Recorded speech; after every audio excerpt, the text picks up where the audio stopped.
से सती प्रसंग को सुनाया। कहा एक बार ब्रह्मा बाबा ने प्रजापति दक्ष को प्रजापतियों का अधिपति बना दिया और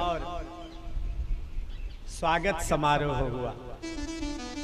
सब बड़े बड़े लोग आए, भगवान नारायण भी आए, ब्रह्मा बाबा भी आए, सारे देवता आए, यक्ष गंधर्व।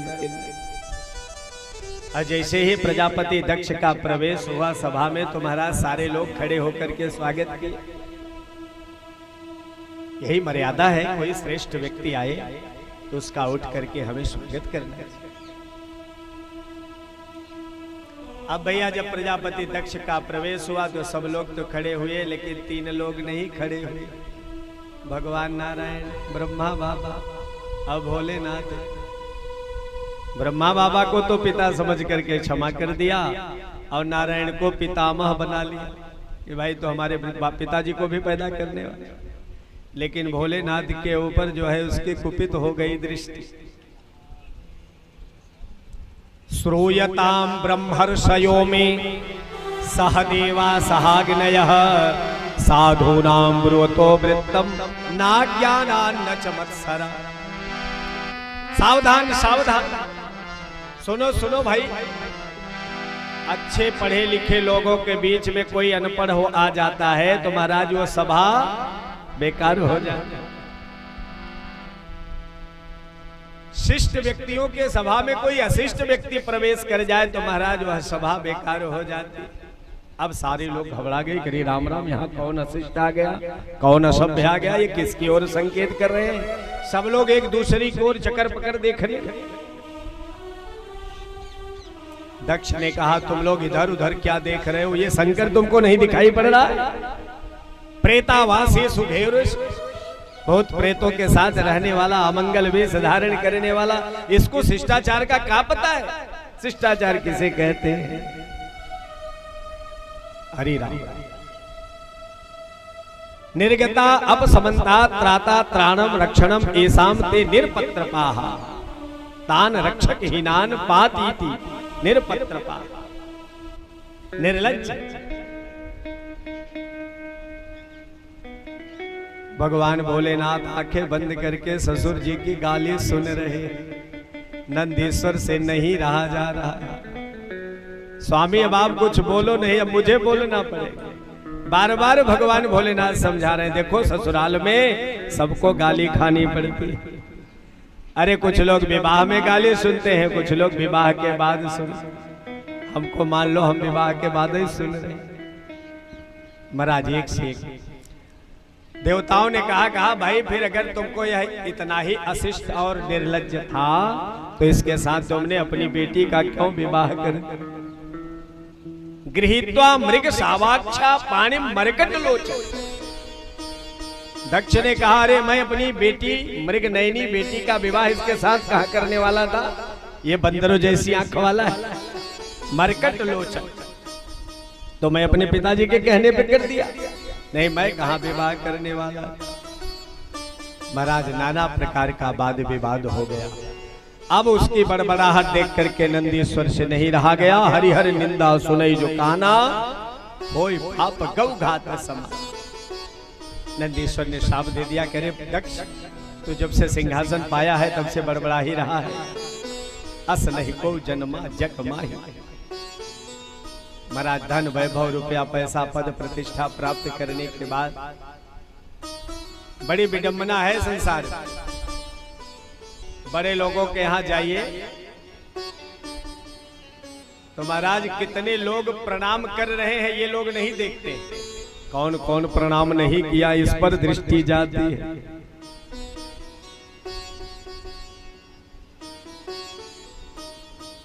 भगवान भोलेनाथ ससुर जी की सारी गाली मान कर लिए। नंदीश्वर ने शाप दे दिया, उधर से भृगु ऋषि ने शाप दे दिया। सापा सापी होने लगा। महाराज जो स्वागत समारोह था वो शाप समारोह में बदल गया।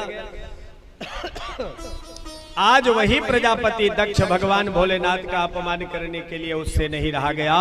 एक यज्ञ का आयोजन किया और सबको तो बुलाया लेकिन भोलेनाथ को नहीं बुलाया। सारे लोग कैलाश होकर के हरिद्वार में जा रहे हैं। लोगों का स्वभाव होता है।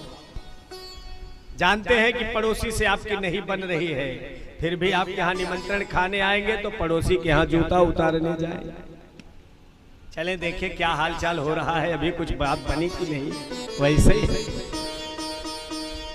जाना है यज्ञ में हरिद्वार, लेकिन लोग पहले कैलाश जा रहे हैं। चलें देखें अभी ससुर दामाद का झगड़ा शांत हुआ कि नहीं। भगवती सती महारानी देख रही है और कुछ लोगों ने तो बता भी दिया, अरे सती तुमको नहीं पता है तुम्हारे पिता यज्ञ कर रहे, तुमको सूचना नहीं मिली क्या? अब फिर क्या? महाराज मायके का कोई समाचार मिल जाए और माताएं शांत चित्त बैठे, ये कहां संभव है? सती महारानी भोलेनाथ के शरण में आ गए और उनके पैर दबा रही है। भगवान भोलेनाथ पूछते हैं, अरे सती क्या बात है? कहा महाराज कोई बात नहीं है। अरे हम पतिव्रताओं का तो धर्म यही है, पति की सेवा करना। भगवान कहते नहीं नहीं देवी जी, आज कुछ आज ज्यादा ही पतिव्रता धर्म निभा। तो बोल पड़ी सती महाराज, प्रजापतेस्ते स्वसुरस्य सांप्रतम निर्यापितो यज्ञ महोत्सवः किल वयं च तत्रा भिषराम वामते यद्यर्थितामि विबुधा व्रजन्ति प्रजापतेस्ते स्वसुरस्य सांप्रतम। शब्दों पर ध्यान दीजिए। सती महारानी कैसे भगवान भोलेनाथ को बता रही है, स्वामी आपको नहीं खबर है क्या? अरे आपके ससुराल में आपके ससुर जी बहुत विशाल यज्ञ का आयोजन किए। एक बार भी मायके का नाम नहीं लिया, और नहीं जब माताएं मायके की चर्चा करनी होती थोड़ा आकड़ के बतियाते, नहीं जानते मेरे मायके में ऐसा है, मेरे मायके मेरा भाई ऐसा, मेरे पिता ऐसा। लेकिन सती महारानी ने एक बार भी ये नहीं कहा। क्या कह रही है? आपके ससुराल में आपके ससुर जी, भगवान को कुछ अपनत्व लगे। भोलेनाथ ने पूछा तो देवी क्या कोई चिट्ठी पत्री कुछ आया है, निमंत्रण कार्ड वगैरह? सती महारानी कहती है महाराज आया तो नहीं है, लेकिन पिताजी भेजे जरूर हो। कभी कभी डाक फेल हो जाती है, भेजा उन्होंने अवश्य।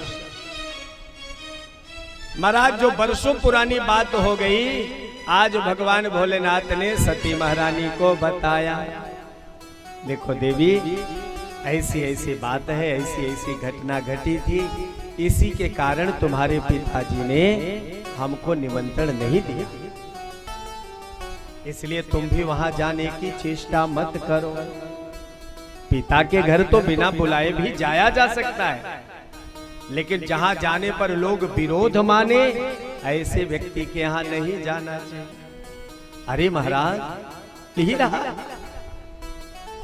आप मुझे आदेश करो, अब मैं जाकर के पिताजी को समझाऊंगी, डांटूंगी उनको, अब आकर के आपके क्षमा मांगेंगे। अब महाराज इतना बढ़िया सुंदर यज्ञ चल रहा है, वहां पर हमारी सारी बहनें इकट्ठा होंगी। तस्मिन् भगन्यो मम भर्तृभिः स्वकैर् ध्रुवं गमिष्यन्ति सुहेत्र दीक्षवः। हम एक दूसरे से मिलेंगे। महाराज बार बार निवेदन किया, भगवान भोलेनाथ बार बार मना कर रहे हैं, लेकिन सती महारानी मानी नहीं। अंत में जाने के लिए वह तैयार हो गई, और जब गई तो इधर भगवान भोलेनाथ समाधि ले लिए, फिर देवी जी को दूर से लौट के चली आती हैं, फिर जाती हैं, फिर चली आती हैं, फिर जाती हैं। 2-4 बार हुआ, लेकिन अब तो महाराज विचार किया कि अब तो हमें जाना ही चाहिए। सती महारानी चली गई। भगवान ने रुद्र गणों को भेज दिया, जाकर के माँ की सेवा में जाओ, किसी प्रकार की कोई दिक्कत होगी तो सहयोग करना, सेवा करना। और वहां गए तो महाराज क्या हुआ? सबसे पहले जब मायके में पहुंची हैं तो वहां कोई सती से बात नहीं कर रहा है, जानते हैं ना? अगर उन्हें बोलोगे तो हम तोहरे दुआरे न आओ, अब सती से बतियाई के दक्ष से झगड़ा मोल ली। जो सती से बात करेगा महाराज वो दक्ष का शत्रु बनेगा। इसलिए कोई नहीं मिल रहा है, कोई नहीं बोल रहा है। सादर भलही मिली एक माता, भगिनी मिली बहुत मुस्काता। अगर प्रेम से कोई सती से बात किया तो वो माँ। बहनों का स्वभाव, अरे सती तू आ गई, अच्छा किया। पिताजी ने तुम्हारे यहाँ भले ही चिट्ठी पत्री नहीं दिया है तो क्या हुआ, तुम्हारा भी तो अधिकार है, तो ठीक किया आ गया। अब महाराज ऐसी ऐसी विष भरी बातें सती के हृदय में जा रही है। सती महारानी घबरा रही, विचार किया कि चलो कोई बात नहीं, पहले यज्ञशाला में जाऊंगी। और यज्ञशाला में जाती हैं, वहां देखती हैं तो क्या हो रहा है। कहते हैं महाराज भगवान का कहीं भाग उनको दिखाई नहीं पड़ा। अब भगवान का भाग न होने के नाते अब सती महारानी को क्रोध है।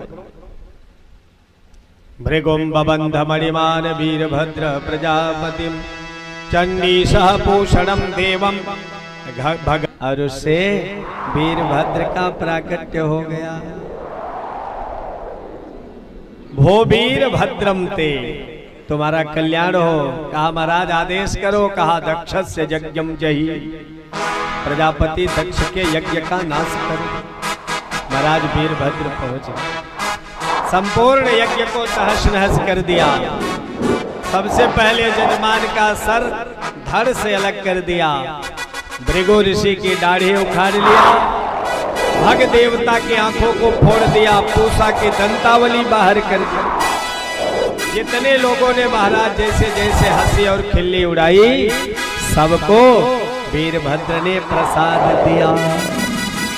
बोल भक्तवत्सल भगवान की जय हो।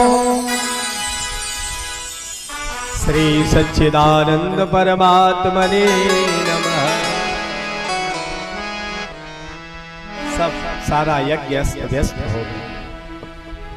सारे देवता भगवान के शरण में आए और भगवान की दिव्य स्तुति करते।